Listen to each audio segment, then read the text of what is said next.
Herkese selam dostlar, kanalıma hoş geldiniz. Bugün gördüğünüz gibi karşımda çehre renkli bir slime'ım var. Kanalımda bir ilkti bu. İlk defa yani çehre renkli bir slime videosu tanıdıram.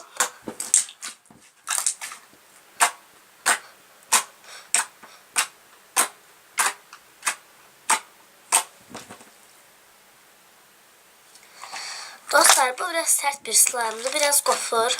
Gördüğünüz gibi kuru halı var.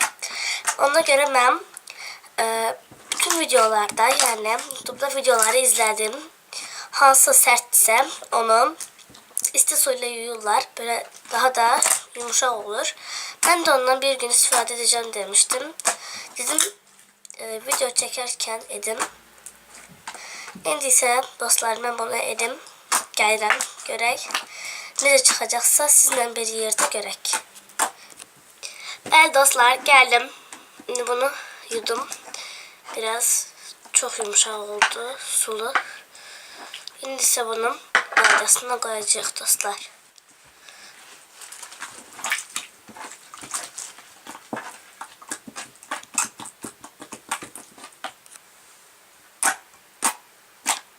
Biraz düzeldi.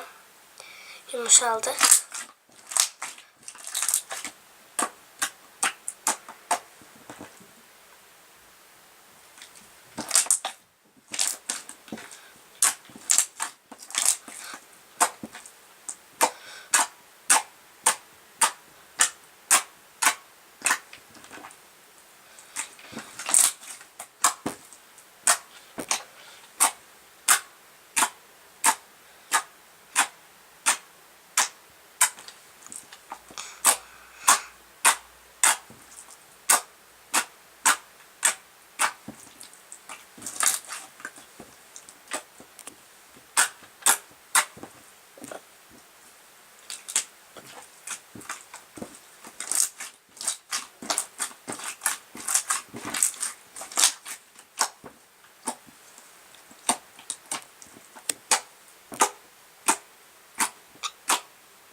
Böyle gördüğünüz gibi.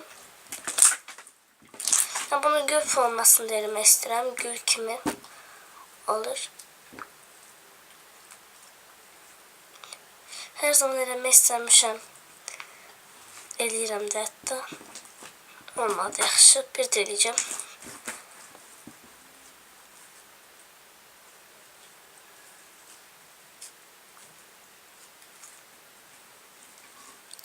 Neyse olmadı ama yine de biraz güle benzedi.